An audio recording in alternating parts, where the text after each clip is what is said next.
But first, since Russia's invasion of Ukraine and annexation of Crimea, both Russia and the U.S. have moved their forces and held military exercises on a scale not seen since the Cold War. American and NATO troops are now positioned in Eastern Europe and the Baltic states, close to Russian forces. They are constantly drilling and practicing for what, if it happened, would be a real war. Special correspondent Ryan Chilcote was recently in Poland to watch these exercises. It's a military exercise of extraordinary complexity. 800 soldiers, attack helicopters, tank busters, preparing to fight an army with weapons and a level of sophistication the U.S. military hasn't seen on the battlefield in decades. Mistakes are bound to happen. You fully acknowledge you're dead, right? You need to rethink how you're going to do this. Yes, sir. Colonel Patrick Ellis commands the soldiers training today. Let's go, get going. So how is this exercise going so far? That's good. I mean, look, it's a training event. So they didn't show up out here expecting that it was going to be perfect, right? These infantrymen are less than an hour's drive away from Russian troops. NATO stationed them here after Russia intervened in Ukraine. The scenario, the Russian army has just seized a strip of land in one of the Baltic countries, just like it did in Ukraine. The difference this time is it's a NATO country, and the U.S. Army intends to take it back. Hell yeah, Rez, get up there. This is the highest end scenario that we could possibly think of to train on. It's a great opportunity for us to practice the worst case scenario. Fire. The drill's main feature is a trench that's 9 football fields long. The U.S. military modeled it after a trench used by pro-Russian fighters in eastern Ukraine. What we're prepared for here is kind of a toe-to-toe fight here in the trench. All right, target's down. Target down. Using these tools in order to make sure that that fight is as unfair as humanly possible. Keep pushing. Watch your Kevin Mullenbeck is the 2nd Cavalry Regiment Sergeant Major. How real world is this if there was a conflict with Russia? Sir, I will tell you, I've been in here for 25 years, and this is some of the most realistic live-fire training that I have ever done. So it's amazing how fast it would go right back to trench warfare, World War I. Colonel Christopher LaRue is the commander of the NATO unit. I forget who said it, but they said that history never repeats itself, but sometimes it rhymes. This skill set is a tough thing to master, which is why we get our guys to come in and go after it again and again and again. If Russia and NATO end up in a conflict in the Baltics, who wins? Russia would defeat NATO. David Schlapek is with the RAND Corporation, a think tank that advises the U.S. military. After Russia annexed Crimea in 2014, Schlapek set up a war game to consider what might happen if Russia made a sudden incursion into the Baltic countries of Estonia, Latvia, and Lithuania, all of which are now NATO members and former Soviet republics.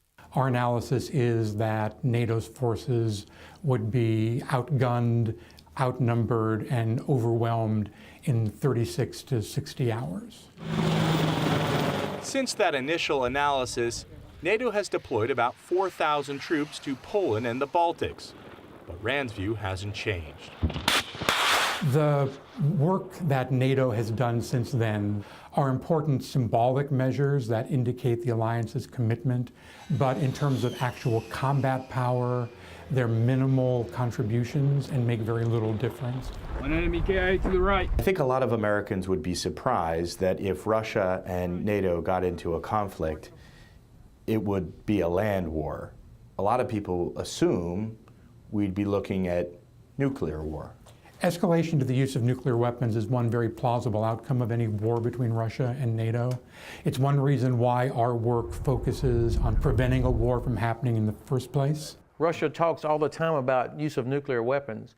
General Ben Hodges is the commander of U.S. Army Europe and believes RAND has it wrong. I completely disagree with their assessment. We talked about it. If everybody was asleep, if Baltic countries had done nothing to be prepared, and we were completely surprised, it would be really, really bad. But over the last 2 years, what I've seen from our Lithuanian, Latvian, and Estonian allies in terms of fulfilling their responsibility, they are living up to it. And then you add in these formations with 1,000 troops, tanks, real capability. It's a completely different set of circumstances than I think what the RAND study anticipated. At the end of the Cold War, there were 16 NATO member nations. Today, there are 29.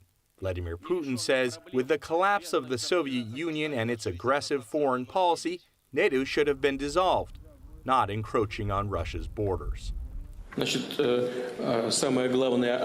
Our biggest mistake was that we trusted you too much. You interpreted our trust as weakness, and you exploited that. Man, they really would use nuclear weapons. For General Hodges, the mistrust goes both ways. I don't think that's likely, that Russia would out and out attack.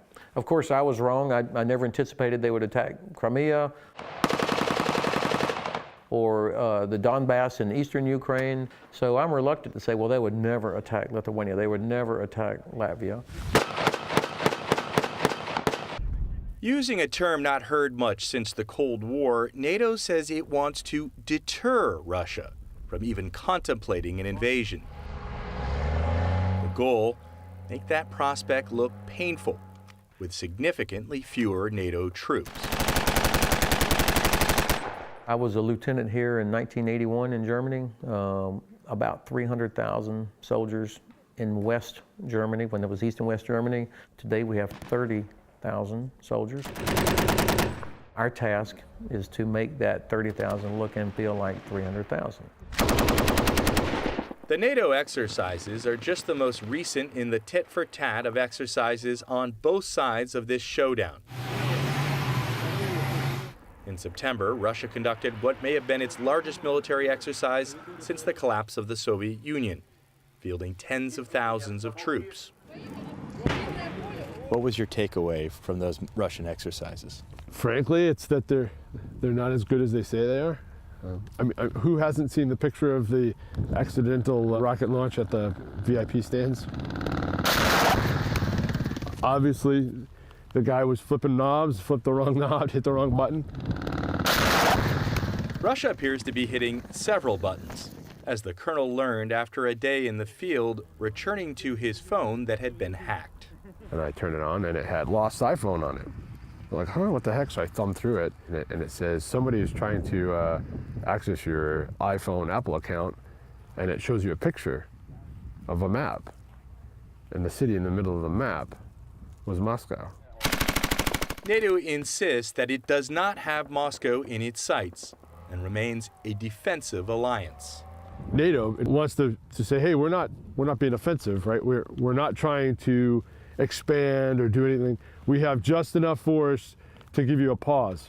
Without us here, it's still a problem for Putin, but with us here, we make the math problem a whole lot harder if Russia decides they want to take some.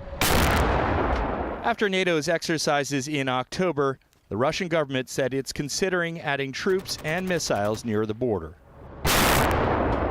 For the PBS NewsHour, I'm Ryan Chilcote in Orzysz, Poland.